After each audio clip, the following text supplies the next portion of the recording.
안녕하세요. 강월구의 쉬운 강의의 강월구입니다.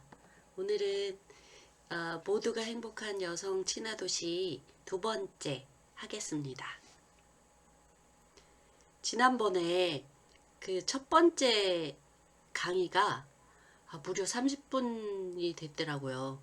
너무나 길게 한 것에 대해서 죄송하게 생각합니다. 근데 앞뒤로 좀 부드러운 편안한 제 얘기도 많이 들어가서 그렇게 지루하지 않으셨으리라고 저는 생각을 하는데 여러분은 어땠을지 모르겠습니다. 두 번째 하겠습니다. 저희가 첫 번째 시간에 여성 친화도시 개념, 5대 목표, 그리고 이런 게 나오게 된 배경에 대해서 얘기하면서 차이와 차별에 대해서 또 젠더에 대해서 나의 젠더 이야기까지 제가 했죠. 그래서 오늘은 이제 성인지 감수성에 대해서 조금만 더 하고 그 다음에 그 여성 친화도시가 나오게 된 가장 큰 원인인 성차별, 실제로 성차별이 있는지 그런 현황에 대해서도 좀 하겠습니다. 일단 성인지 감수성이라고 여러분들 좀 들어보셨어요? 요즘 많이 나오더라고요. 성인지 감수성은 한자로 하면 성을 인지하는 것을 또 느끼고 받아들이는 그런 어떤 특성을 얘기해요. 한자로 얘기하면. 그래서 이 한자를 보면서 제가 그냥 생각한 성인지 감수성은 우리가 남성이냐 여성이냐에 따라서 사회화된 게 다르잖아요. 그래서 그 성별에 따라서 다르게 생각하고 저희가 알아차리는 게 있다고요. 이것을 또 여자와 남자가 그래서 다르구나. 그래서 다른 생각을 하구나.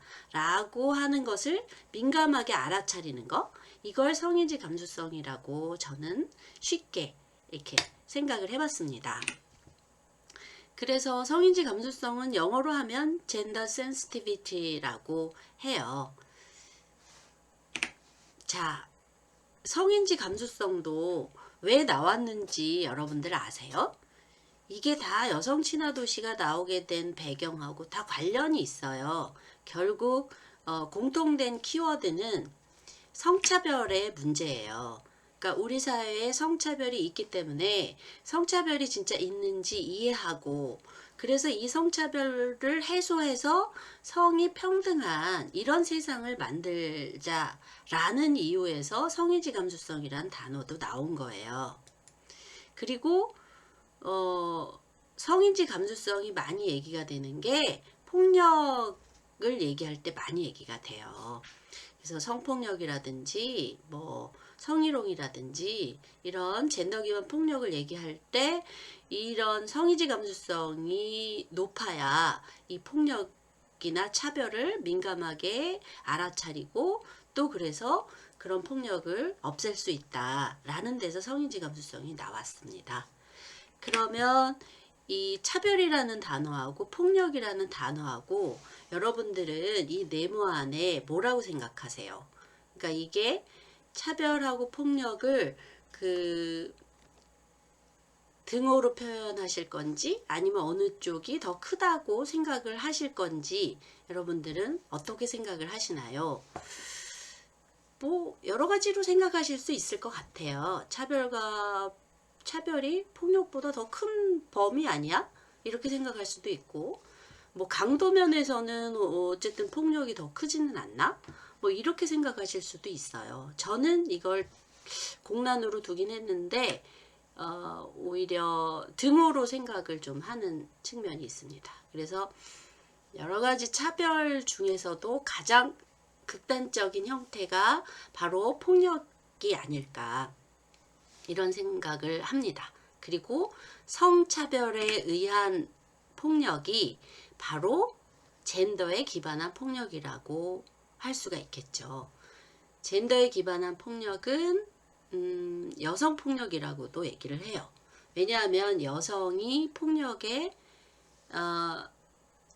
대부분 폭력의 대부분의 피해자가 여성이기 때문에 그렇죠. 그리고 이걸 유형별로 보면 성폭력, 성희롱, 성매매, 가정폭력, 데이트폭력, 여성 혐오 표현 같은 것들이 있습니다. 그리고 이제 젠더 기반 폭력의 특징은 좀 전에 얘기했듯이 이런 폭력의 피해자의 90% 이상이 여성이라는 거죠.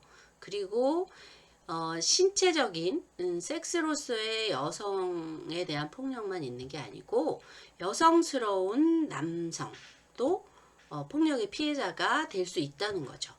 그래서 남자아이, 남자 청소년, 뭐 군대에서의 계급이 낮은 남성, 그 다음에 어르신, 할아버지 이런 경우도 폭력의 피해자가 될 수 있죠. 그리고 젠더 기반 폭력을 얘기하면서는 이런 성적 대상화 얘기를 중요하게 다루고 있어요. 그러니까 특히 사람을 성적인 어떤 대상으로 보는 것 자체가 굉장히 나쁜 거잖아요. 그래서 안 되는 거고 인간의 존엄성이 이렇게 훼손이 되는 거거든요. 그런데 유난히 여성에 대한 성적인 대상 으로 보는 게 많다는 거죠. 포르노나 불법 촬영, 인터넷 게임이나 웹툰 같은데 아니면 뭐 TV, 드라마, 영화 이런 데서도 여성의 몸, 뭐 이런 것들에 대해서 막 노출도 좀 많이 하고 여성을 동등한 인격으로 보지 않는 이런 겁니다. 그리고 이 폭력은 피해자 탓을 계속 한다는 그런 특징이 있습니다. 그래서 젠더 기반 폭력에 대해서 잠깐 알아봤고요. 이제 그럼 여성 친화 도시가 나오게 된 배경에 대해서 설명하면서 성차별이 있기 때문에 그거를 해소하기 위해서 나온 거다. 이렇게 얘기를 했잖아요, 제가. 그러면 진짜 우리 사회가 성평등한지 또는 성차별이 있는지를 한번 봐야 되겠죠? 그걸 보겠습니다. 일단 우리나라에서 이제 만든 지표인데요. 국가 성평등 지수가 있어요. 그래서 2018년 기준의 국가 성평등 지수는 72.9점으로 전년 대비 1.2점이 올랐어요. 그래서 점점 올라가고 있어요. 이 중에 특히 이제 분야가 사회참여, 인권복지, 의식문화 이렇게 세 분야에 또 그 아래 는 이렇게 나눠져요. 어느 부분의 성평등 점수가 제일 높을까요? 여러분들. 그리고 어느 부분이 제일 낮을까요? 여기서 제일 높은 건 보건입니다. 그러니까 우리 뭐 병원이나 보건소 이런 데 가서 여성이나 남성이나 동일하게 어떤 그 의료 서비스를 받는다 이런 얘기예요. 그리고 성평등 지수가 가장 낮은 게 의사결정 부분이에요.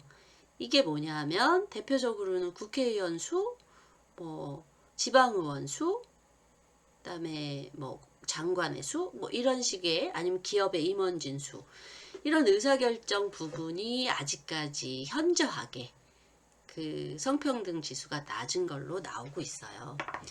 그래서 여성 친화 도시의 그 개념 중에 여성과 남성이 동등하게 정책에 참여하기 위해서 여성 친화 도시가 나온 거잖아요.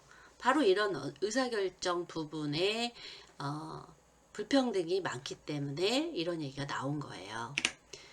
지역 성평등 지수는 아까 72.9점이었잖아요. 국가적으로는. 근데 지역이 오히려 좀 더 높아요. 75.7점.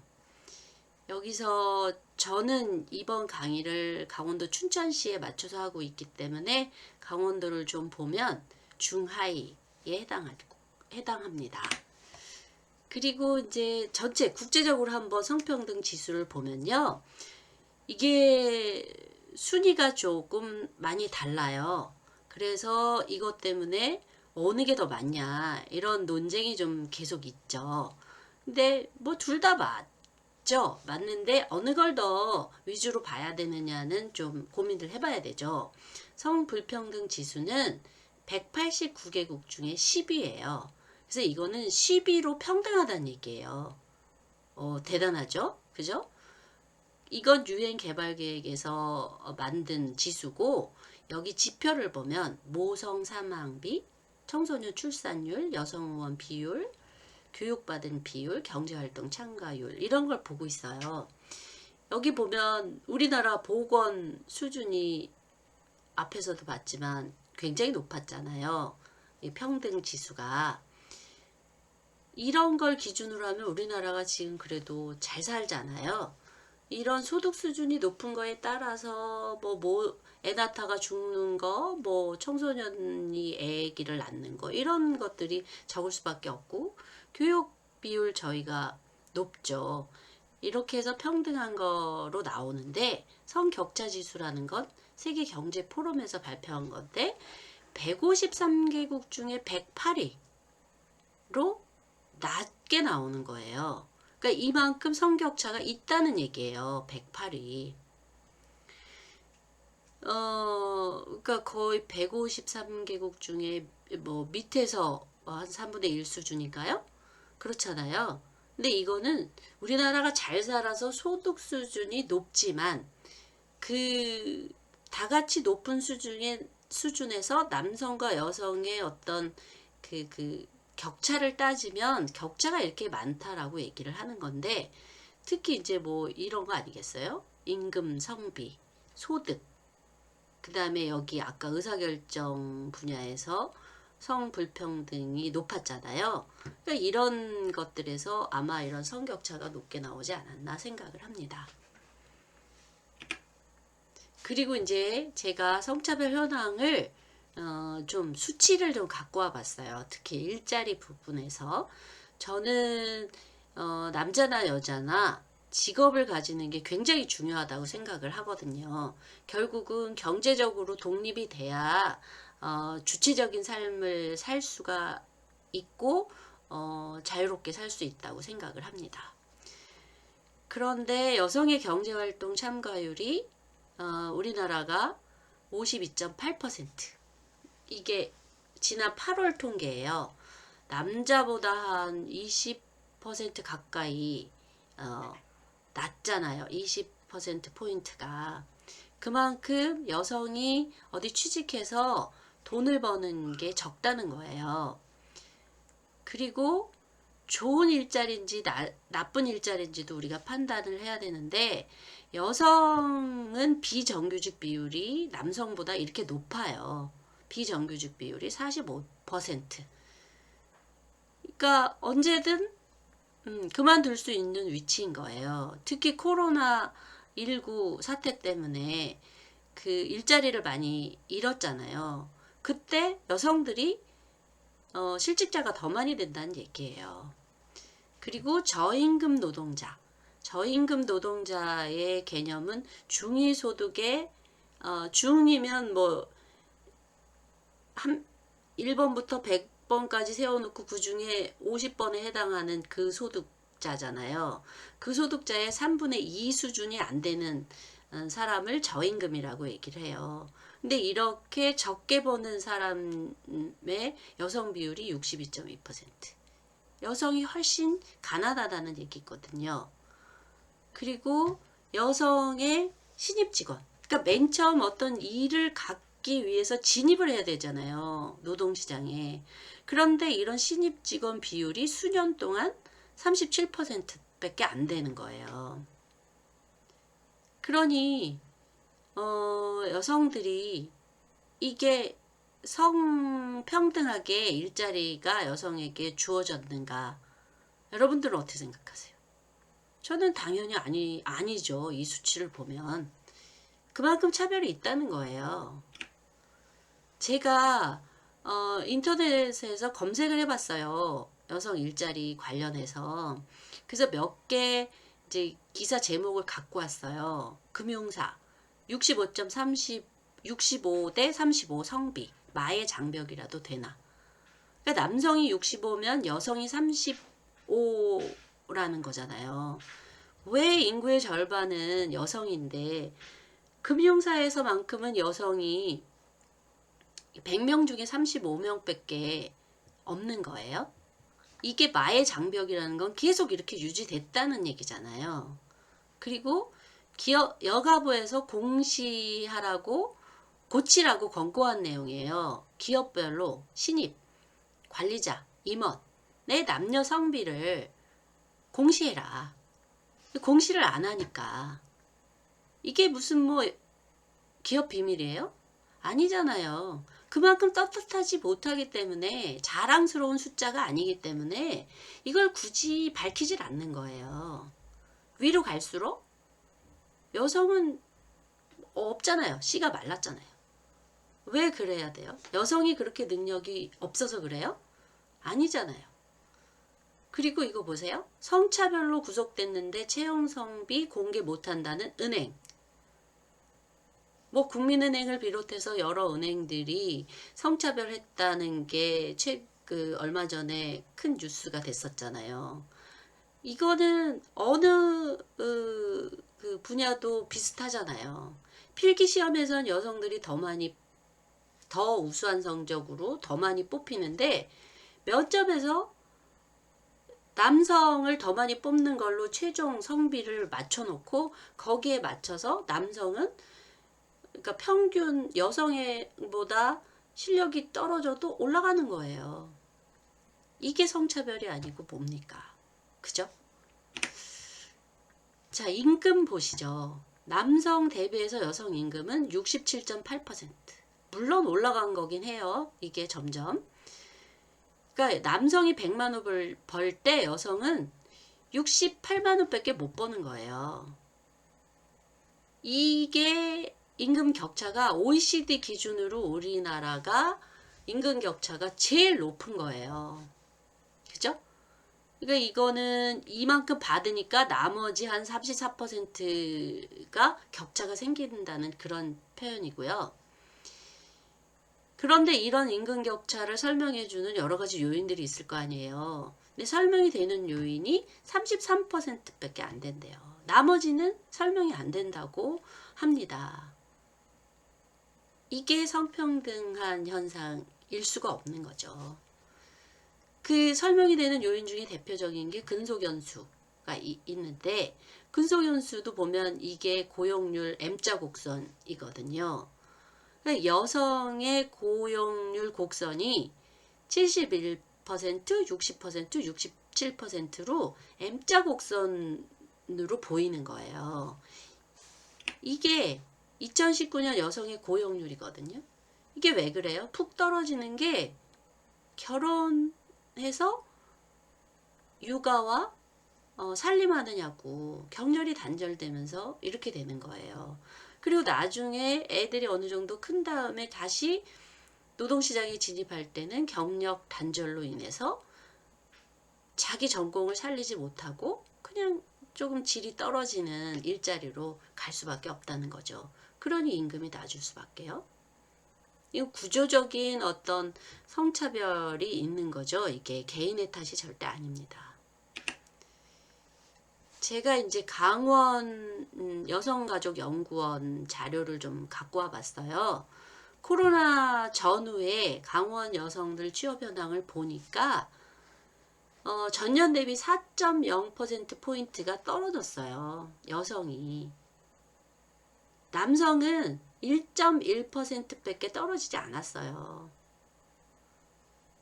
전국적으로 여성은 2.1%포인트밖에 떨어지지 않았는데 이렇게 제일 높은 수치가 나타난다는 거는 특히 여성이 어떤 이런 위기 상황에서 더 취약하다는 거고 그 중에서 지역별로 따지면 강원도의 여성들은 더 이런 코로나 시기에 실직을 더 많이 한다는 얘기죠. 성차별 현황 또 안전이 중요한 파트니까요. 이걸 좀 볼게요. 아까 젠더에 기반한 폭력의 여성 피해자가 90% 이상이라고 얘기를 했습니다. 이거는 대검찰청의 범죄 분석 자료인데요.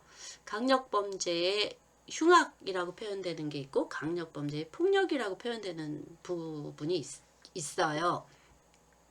여기에 여성 피해자가 무려 83%. 어마어마한 거 아니에요? 이 흉악범죄엔 살인, 강도, 방화, 강간이 들어가는데 29,313명 중에 대부분 차지하는 게 이 강간이라는 거죠. 성폭력. 성폭력 피해자는 이렇게 특정 성별의 피해자가 몰려있다는 얘기예요. 안전한가요? 안전할 수가 없죠. 반면에 이제 폭력으로 인한 여성 피해자는 상대적으로 적어요. 이것도 제가 인터넷에서 검색을 해봤습니다. 안전 관련해서. 그랬더니 성인 절반이 데이트 폭력을 경험한대요. 연애가 핑크핑크 행복한 경험만이 아니라는 거예요. 데이트 폭력을 경험했는데, 그런데 이 친밀한 관계에서의 폭력이 참 문제가 있는 게, 이런 걸 경험하고도 45%는 그냥 가해자와 결혼을 했대요.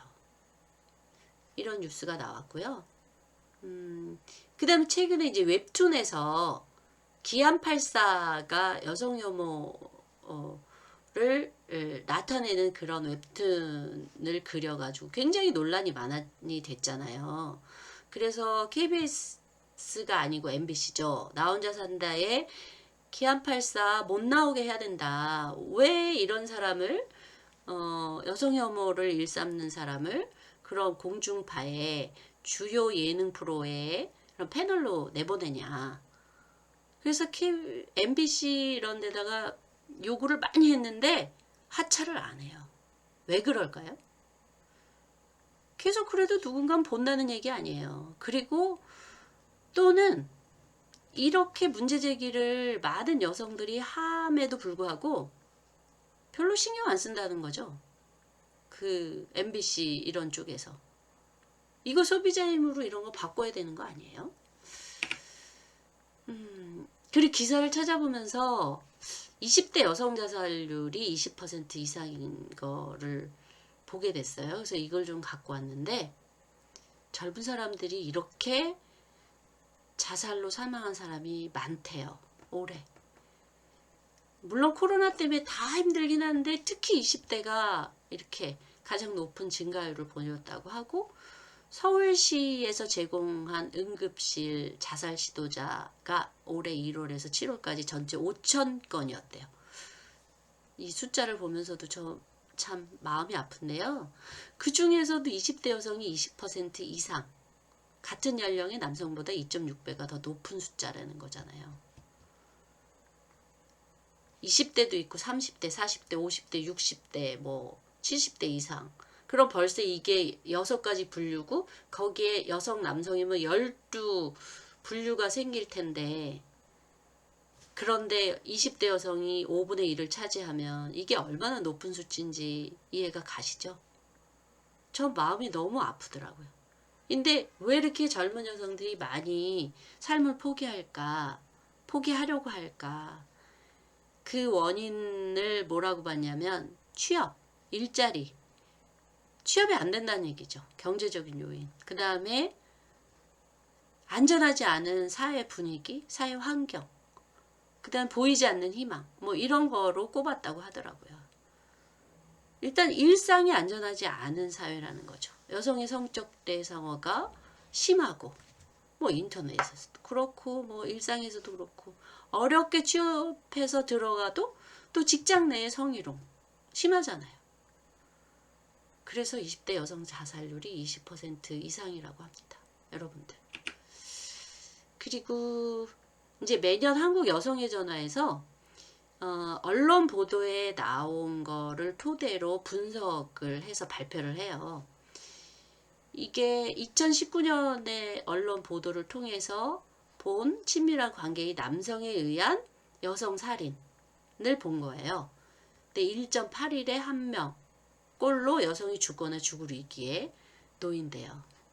실제 살해된 건 88명. 살인 미수까지 포함하면 이거 2배. 2배 이상이죠. 근데 이게 언론 보도에 나타난 것만 이렇지 언론에 나타나지 않은 것까지 생각하면 1.8일에 1명보다 더 자주 여성이 죽거나 죽을 위기라는 거 아니에요. 여성은 왜 이렇게 죽어야 되나요? 여기 보세요. 이유를 보면 이혼하자, 결별하자, 헤어지자 요구했다가 또는 상대의 남자 쪽에서 재결합하자, 만나자고 하는데 거부했다가 거의 30%가 이래서 죽거나 죽을 위기에 처했고, 홧김에 싸우다가 우발적으로 그냥 죽이는 거예요. 네? 이것도 30%, 다른 남성과의 관계 의심, 자신을 무시해서 성관계 거부. 이러니 여성이, 특히 젊은 여성이 안전하지 않다고 보는 거예요. 이 사회를. 이게 성평등한 사회냐고요. 여러분들은 어떻게 생각하십니까? 범행 동기를 제가 원으로 한번 봤어요. 여러분들 보시고요. 춘천을 한번 볼게요. 이게 춘천시 시민참여단 활동가 분들을 한테 하는 강의라서 춘천을 한번 볼게요. 자, 이런 공공조형물이 있습니다. 이게 춘천시 효자 일동의 뭐 공원에다가 조형물을 이렇게 만든 건데, 누가 봐도 불쾌하지 않아요? 이게 무슨 프로포즈라는데, 이 남성의 표정하며 주머니에 손 넣고 있는 거 하며 여성은 한쪽을 이렇게 했잖아요. 벌써 남성 여성의 관계가 이게 평등해 보이나요? 굉장히, 그러니까 한쪽이 적극적으로 남성은 이렇게 해야 된다라는, 이게 전형적인 젠더로서의 남성 역할인 거예요. 남자는 이래야 된다라는 거잖아요. 그래서 저는 이거 볼 때마다 기분이 안 좋더라고요. 프로포즈는 그리고 꼭 남성이 이렇게 해야 되나요? 이렇게 주머니에 손 넣고 이 여자 얼굴 표정도 그렇게 편안해 보이지는 않습니다만, 이렇게 좀 안 좋은 인상으로 굉장히 불편한데, 이런 거를 공공조형물이라고, 춘천이 아마 로맨틱 춘천 해가지고 이걸 로맨틱하다고 생각해서 작가가 이렇게 했나 봐요. 근데 이런 게 저는 별로 좋은 조형물 아니라고 생각합니다. 그리고 또 이거 보시죠. 여인은 꽃이다. 이게 어디 있었냐면요, 중앙고속도로에 춘천 휴게소에 여자 화장실 들어가는 입구에 이게 있어요.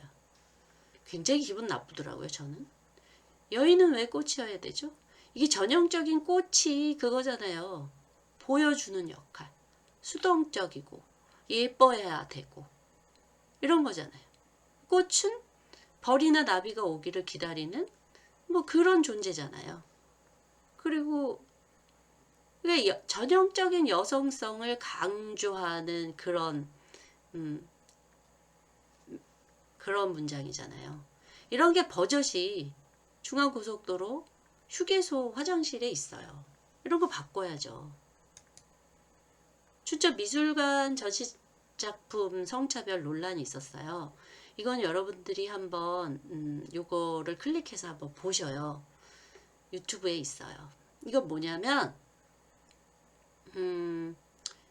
춘천 미술관에 만화 작품을 전시했는데, 신민섭이라는 작가가 요즘 지하철에 임산부석이 있잖아요. 그거를 비하하는 그런 작품을 제출한 거예요. 그래서 임산부석, 그 옆에 임신시킨 남자 자리를 만든 거예요. 임신을 시키다니요?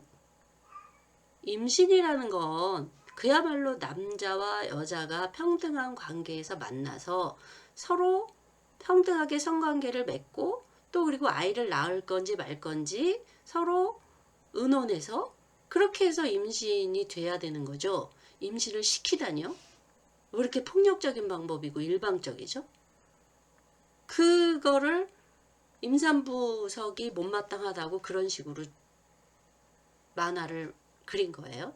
또 하나는 춘천에 이제 소양강 처녀 상이 있어요. 소양강 처녀 상 자체도 좀 별로 마음에 안 들어요, 저는. 그런데 그거를 소양강 처녀상 뭐 섬진강 처녀상, 낙동강 처녀상, 처녀상을 강마다 막 이렇게 그려놓고 거기 어느 할아버지가 어느 강 처녀가 제일 예뻐 이러고 있는 만화예요. 그게 뭐냐고요? 여성을 전시하는 거잖아요. 미스 코리아가 그래서 그게 어쨌든 그 공중파에서 안 나오고 뭐 그런 반대 운동이 일어나는 거잖아요. 대표적인 여성의 성적 대상화 그런 작품을 아무렇지도 않게 전시를 했다가 여성단체에서 문제 제기를 해서 내렸던 그런 일이 있습니다. 성인지 감수성이 굉장히 떨어지는 거죠.